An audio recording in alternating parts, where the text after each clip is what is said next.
Welcome back. This is episode 236 of the Veterinary Business video show.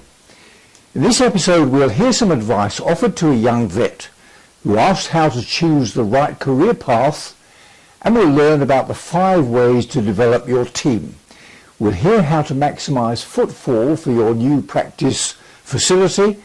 We'll see how to increase the number of possible bites for that vacancy in your practice team, and I'll offer you my quick business tip for this episode. I'm John Sheridan, and this is the video show from Veterinary Business.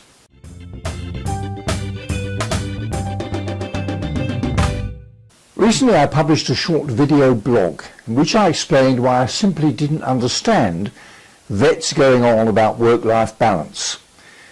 Do they imagine that life stops at 8 o'clock in the morning when they go to work and doesn't start again till 6 or 7 when they come home?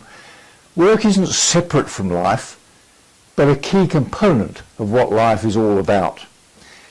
My comments created a lot of feedback, especially on the Vet Stay Go Diversify Facebook website.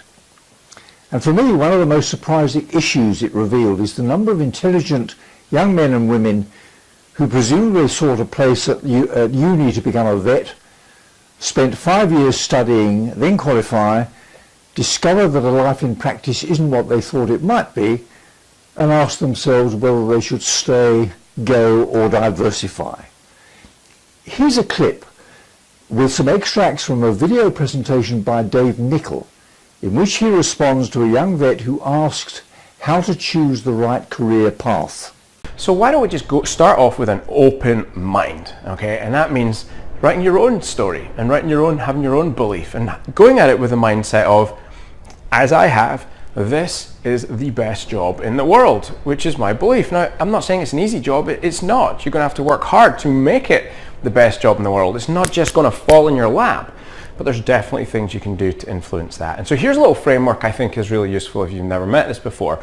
Okay, and I'm going to make use of one of my favorite. I love a good graph, right? I like pictures, so a good graph is always helpful.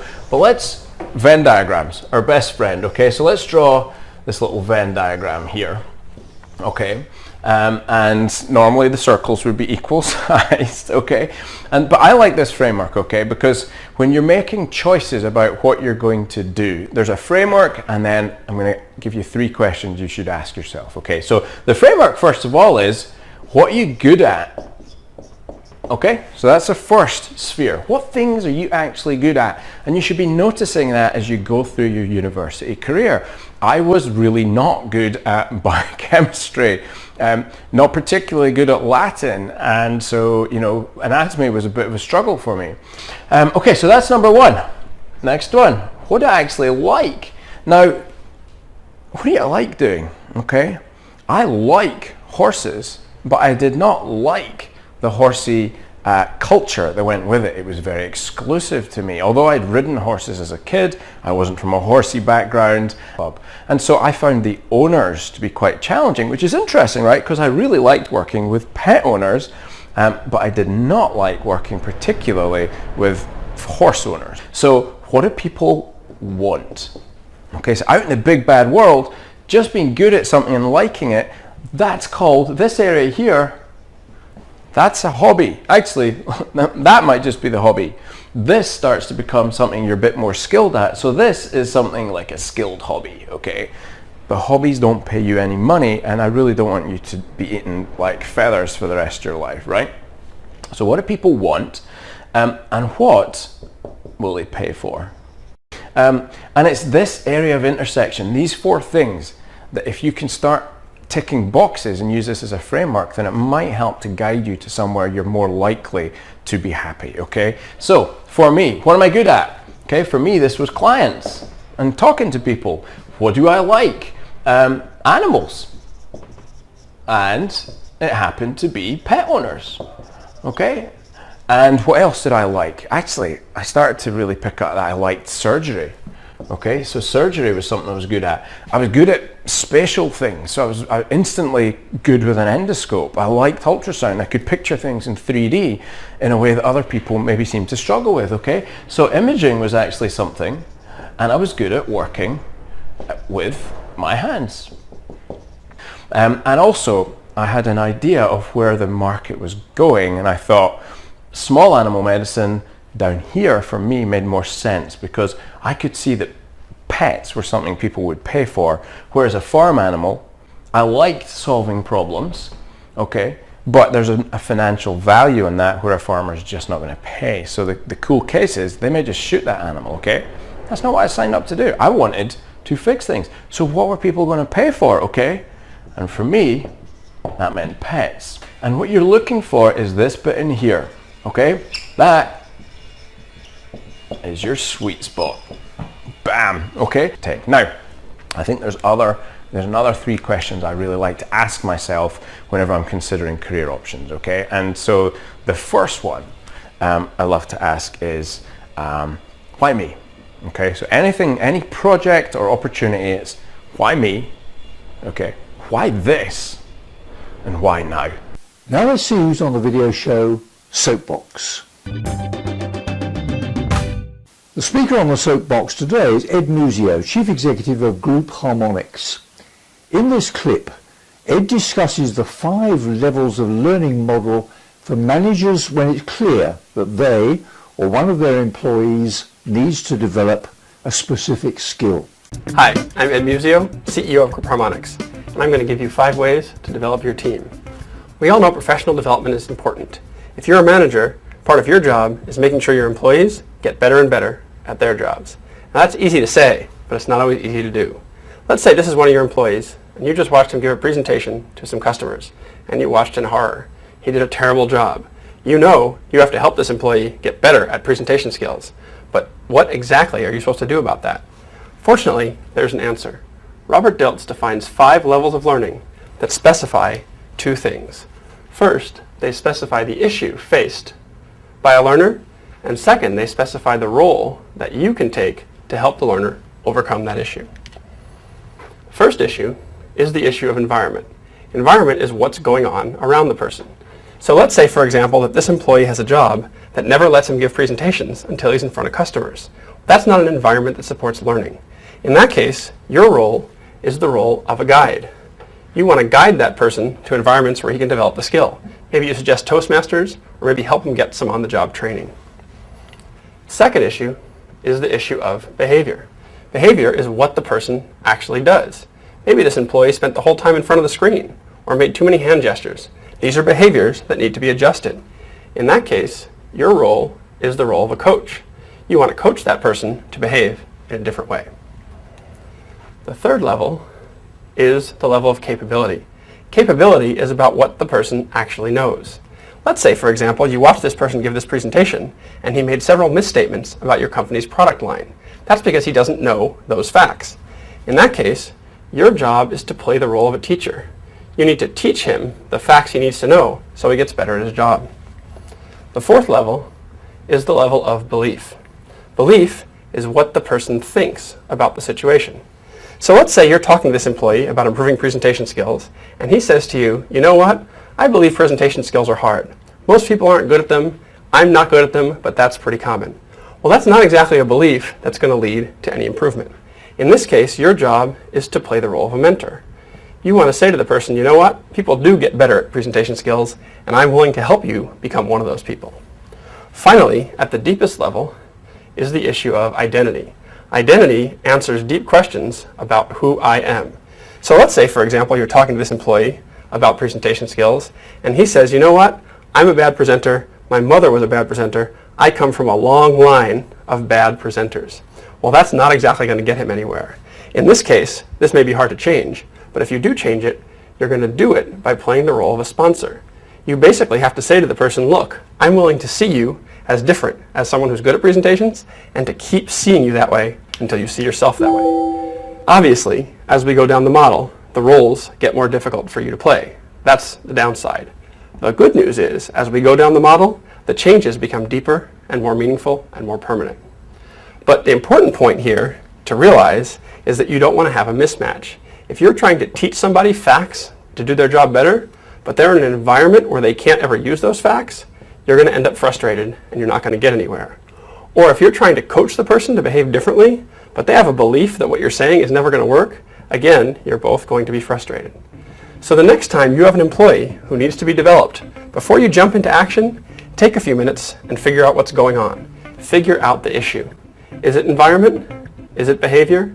Is it capability? Is it belief? Or is it identity? Let the issue drive the role you play, and you'll be a lot more likely to take action that will help the employee develop. Now for a tip from the top in the business world of veterinary practice. The next clip is from Gary Glassman, published on the dvm360.com website. Gary is a CPA who specializes in financial management and tax planning for veterinary practices and their owners in the United States. Investing in brand new veterinary practice premises or refurbishing an existing facility is likely to involve major capital investment. And part of the essential planning process is to consider the likely demand for the services you're planning to offer and the marketing and other initiatives necessary to generate the customers who will make the whole project viable. In this clip, Gary highlights 4 ways to maximize footfall and build that essential active client database. Well, more money from the things that you do in a new building are basically going to come from building your client base. And so the number of active people coming through the door is extremely important. And you're going to want to focus and concentrate on new clients. New client growth is extremely helpful. And the way that you're going to generate new clients is by looking at 4 different sources of growth in that area. The first is going to be based upon the building itself. So your new structure should be a marketing tool in itself and lead people to want to come into the practice and should help for your volume of business and growing your practice. Second would be your internet presence and how well you're doing with social media as attracting more people into the practice. Third is referral. And so we want to look at the number of folks that are being referred into the practice from existing clients, and they can be very helpful in growing your client base and your revenue stream. And the fourth is your community presence. So don't ever consider the fact that you shouldn't be active and out in the community. We want all the doctors involved in the community, and your community presence is going to attract new folks into the practice as well. Building services and also charging for what you do is going to help also grow your practice revenue base in your new facility. Now for my quick business tip for this episode. Here's a clip from Stacey Purcell, founder and chief executive of the Vet Recruiter. Stacey explains what getting a bite on your job listing means and suggests how to increase the number of possible bites you receive for the vacancy in your practice team. So first, let's clarify what bites means. For example, a practice could be getting applicants for an open position, but they're not good fits. As a result, they don't consider those applications to be true bites. Most of the time, bites means qualified candidates who apply for the position. With that in mind, this all boils down to your talent pool and how big it is. Ideally, you want to make your talent pool as large as possible. However, there are some veterinary practice owners who use only online job advertisements in an effort to find suitable candidates. The problem with only using that approach is typically top candidates are not actively looking for a new position. And since they're not actively looking for a new job, they're not going to go online and read through the job advertisements. So right away, the talent pool is smaller. Not only that, but some of the best candidates are being left out of the pool, and that's like a double whammy. The second problem is the online application itself. CareerBuilder conducted a study a couple of years ago, and according to that study, 60% of job seekers quit in the middle of filling out online job applications. The study stated that there are 2 main reasons why this is the case. Those reasons are how long the application process is and how complex the process is. So more than half of people who start to fill out an online job application don't finish the application, and that makes the talent pool even smaller. So in this current market, veterinary employers need to be more proactive and do more than just use online job advertisements if they want more success hiring the correct candidates that they want to hire. So what's my quick business tip? Well, it's this: recruiting 9ers and 10ers for your practice team is still the #1 headache for practice owners and managers. So take Stacey's advice. First, work out exactly what you're looking for and how you'll know whether or not a particular candidate will be a good fit. And then second, recognize the need to maximize your talent pool of possible candidates, and that the ideal individual for that job you're offering may not yet be actively looking for a new job.